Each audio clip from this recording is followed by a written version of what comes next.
ನಮ್ಮ ಬಗ್ಗೆ ಮಾತಾಡ್ತೀರಾ? ಇದೆಂತ ರೆಡ್ ಝೋನು.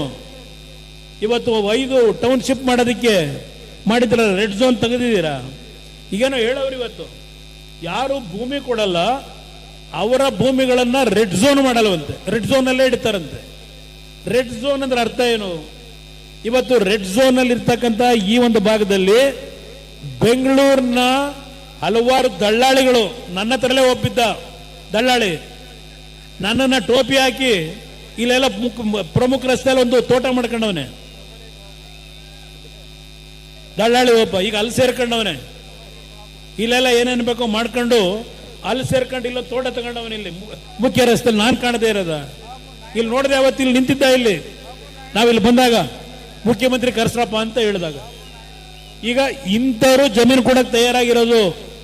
ಇಲ್ಲಿ ನನ್ನ ತಾಯಂದರು ಪ್ರತಿನಿತ್ಯ ರೇಷ್ಮೆ ಬೆಳೆದು ಹಾಲು ಕರೆದು ಜೀವನ ಮಾಡ್ತಾವ್ರಲ್ಲ, 6 ಲಕ್ಷ ಲೀಟರ್ ಹಾಲು ಹಾಕಿ ಇವರೆಲ್ಲ ಜಮೀನು ಕೊಡ್ತೀವಿ ಅಂತ ಹೇಳ್ತಿರೋದು. ಅಂತ ಪುಡಾರಿಗಳು ಇವತ್ತು ಭೂಮಿ ಕೊಡಕ್ಕೆ ತಯಾರಾಗವ್ರೆ. ಯಾಕೆಂದ್ರೆ ಅವ್ರು 10 ಲಕ್ಷ 5 ಲಕ್ಷ ಈ ರೇಟಲ್ಲಿ ಜಮೀನು ತಗೊಂಡಿದ್ರಾಗ ಈಗ 2 ಕೋಟಿ ಕೊಡ್ತೀವಿ ಅಂತ ಅವ್ರಿಗೆ ಬೇಕಾಗಿರೋದು. ಇಲ್ಲಿ ಯಾವ ಪಿತ್ರಾರಿತ ಆಸ್ತಿ ಇಟ್ಕೊಂಡು ಜೀವನ ಮಾಡ್ತಾ ಇದ್ದಾರೆ ಅವರು ಭೂಮಿ ಕೊಡಕ್ಕೆ ತಯಾರಿಲ್ಲದೆ ಇರೋರು, ಅವರು ಹೋರಾಟ ಮಾಡ್ತಿರೋದು. ನಾವು ಧ್ವನಿ ಎತ್ತಿರೋದು ಅಲ್ಲಿ ಕಷ್ಟಪಟ್ಟು ಬೆವರು ಸುರಿಸಿ ಬೆಳಗಿನ ಸಾಯಂಕಾಲದವರೆಗೂ ಆ ಭೂಮಿ ತಾಯಿ ನಂಬ್ಕೊಂಡು ಜೀವನ ಮಾಡ್ತವ್ರಲ್ಲ, ಅವ್ರ ಪರವಾಗಿ ಧ್ವನಿ ಎತ್ತಿ ಇವತ್ತು ನನ್ನ ಕಾರ್ಯಕರ್ತರು, ನನ್ನ ರೈತ ಬಂಧುಗಳು ಈ ಪಾದಯಾತ್ರೆಯಲ್ಲಿ ಭಾಗವಹಿಸಿರ್ತಕ್ಕಂಥದ್ದು. ಅದರಿಂದ ಇಲ್ಲಿ ಈ ವಿಷಯದಲ್ಲಿ ಯಾವುದೇ ಕಾರಣಕ್ಕೂ ಮರಳಾಗಬೇಡಿ.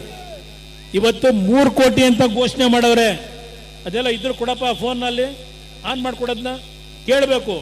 2 ಕೋಟಿ ನಿರ್ಧಾರ ಮಾಡಿ 3 ಕೋಟಿ ಕೊಡ್ತೀನಿ ಅಂತ ಹೇಳೋದಕ್ಕೆ ಯಾವ ಆಧಾರ ಇದೆ? ಯಾರು ತೀರ್ಮಾನ ಮಾಡೋರು? ಇಲ್ಲಿ ಈಗ ಒಂದು ಸಮಿತಿ ಮಾಡೋರಲ್ಲ, ನಿನ್ನೆ ಒಂದು ಸಮಿತಿ ಘೋಷಣೆ ಮಾಡೋದಲ್ಲ ಈ ಪಾದಯಾತ್ರೆ ಹಿನ್ನೆಲೆಯಲ್ಲಿ. ಯಾರೋ ಒಬ್ರು ನಿವೃತ್ತ ನ್ಯಾಯಾಧೀಶರು, ಆ ನಿವೃತ್ತ ನ್ಯಾಯಾಧೀಶರು ಮುಂದೆ ಇದೇ ಈಗಲ್ಟನ್ನವ್ರು ಹೋದರಲ್ಲ, ಕೇಸ್ ಹಾಕೊಂಡು ಹೋದರಲ್ಲ, ಅಲ್ಲಿ ಏನಾಯ್ತು ಅರ್ಥ ಮಾಡ್ಕೊಳ್ಳಿ. ಯಾವ ಒಂದು 70 ಎಕರೆ ಖರಾಬ್ ಭೂಮಿ ಇತ್ತು, ಆ ಭೂಮಿನ ಇವತ್ತು ಆ ಒಂದು ವ್ಯಾಪ್ತಿ ಒಳಗಿದೆ, ಗಾಲ್ಫ್ ಕ್ಲಬ್ ಒಳಗೆ ಅಂತ ಹೇಳಿ ಹಿಂದೆ ಇದ್ದಂತ ಕಾಂಗ್ರೆಸ್ ಸರ್ಕಾರದಲ್ಲಿ ಎಕರೆಗೆ 12 ಕೋಟಿ ನಿಗದಿ ಮಾಡಿದ್ರು. 948 ಕೋಟಿ ದುಡ್ಡು ಕಟ್ಟು ಅಂದ್ರು.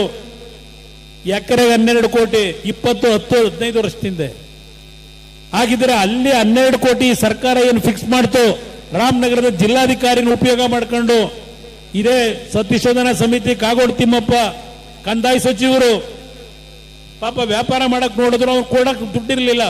ಅವ್ರ ಅಪ್ಪ ಇಲ್ಲ, ಇವತ್ತು ಅವ್ರ ಅಣ್ಣ ಇಲ್ಲ, ತೀರ್ಕೊಂಡು ಹೋಗೋರೆ. ಇರೋನೊಬ್ಬ ದುಡ್ಡು ಕೇಳಿದ್ರೆ ಎಲ್ಲಿಂದ ತಂದು ಕೊಡ್ತಾನೆ? ಅದಕ್ಕೆ ಸೇರಿಸಿದ್ರು 948 ಕೋಟಿ ಕಟ್ಟು ಅಂತ ಹೇಳಿ. ಅಲ್ಲಿ ಅವ್ರ ಹತ್ರ 12 ಕೋಟಿ ಖರಾಬ್ ಲ್ಯಾಂಡ್ಗೆ ಎಕರೆಗೆ ಫಿಕ್ಸ್ ಮಾಡಿದ ಮೇಲೆ ಏನಪ್ಪ ಶಿವಕುಮಾರ್ 2 ಕೋಟಿಯಿಂದ 3 ಅಂತ ಈಗ ಹೇಳ್ತಿದೆಯಲ್ಲ, ಏನು ಪಂಗನಾಮ ಹಾಕೋದಿಕ್ಕ ರೈತರಿಗೆ?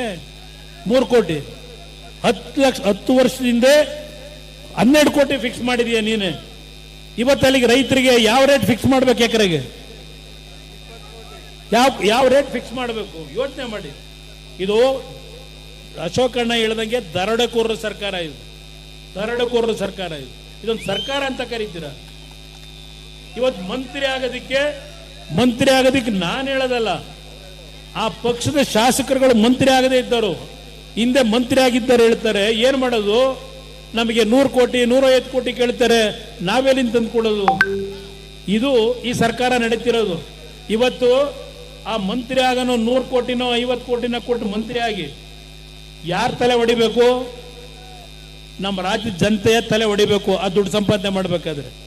ಇದು ನಡೀತಾ ಇರ್ತಕ್ಕಂಥದ್ದು. ಅದರಿಂದ ಈ ಹೋರಾಟ ಇವತ್ತು 2 ಪಕ್ಷಗಳು ಸೇರಿ, ಅಶೋಕ್ ಅವರು ಇವತ್ತು ನಮ್ಮ ಜೊತೆಯಲ್ಲಿ ಸಾಂಕೇತಿಕವಾಗಿ ಮತ್ತು ಹಲವಾರು ನಮ್ಮ ಬಿಜೆಪಿ ಸ್ನೇಹಿತರುಗಳು ಇದ್ದೀರಿ. ಇವತ್ತು ಒಟ್ಟಾಗಿ ಇಂಥ ಒಂದು ಬ್ರಹ್ಮಾಂಡ ಭ್ರಷ್ಟಾಚಾರದ ಸರ್ಕಾರವನ್ನು ಕಿತ್ತೊಗಿಲಿಕ್ಕೆ ಇವತ್ತಿನಿಂದ ಬೈರಮಂಗಲದ ನನ್ನ ತಾಯಂದರು ಯಾವೊಂದು ನಿರಂತರ ಹೋರಾಟ ಮಾಡಿದ್ದೀರಿ. ನೀವು ಈ ಒಂದು ಫೌಂಡೇಶನ್ ಹಾಕಿದ್ದೀರಿ, ಬೈರಮಂಗಲ ಭಾಗದ ನನ್ನ ತಾಯಂದರು ಸಹೋದರಿಯರು. ಈ ಫೌಂಡೇಶನ್ ಅಷ್ಟು ಸುಲಭವಾಗಿ ಈ ಸರ್ಕಾರ ಕೆಡವಲಿಕ್ಕೆ ಸಾಧ್ಯ ಇಲ್ಲ. ಮುಂದಿನ ದಿನಗಳಲ್ಲಿ ರೈತ ಪರವಾದಂತ ಈ ನಾಡಿನ ಹಲವಾರು ಸಮಸ್ಯೆಗಳಿಗೆ ಪರಿಹಾರ ತರತಕ್ಕಂತ ಒಂದು ದಿನವನ್ನ ಕಾಣ್ತಕ್ಕಂಥದ್ದಕ್ಕೆ ಇವತ್ತಿನ ಪಾದಯಾತ್ರೆ ದಿಕ್ಸೂಚಿ ಆಗ್ತದೆ.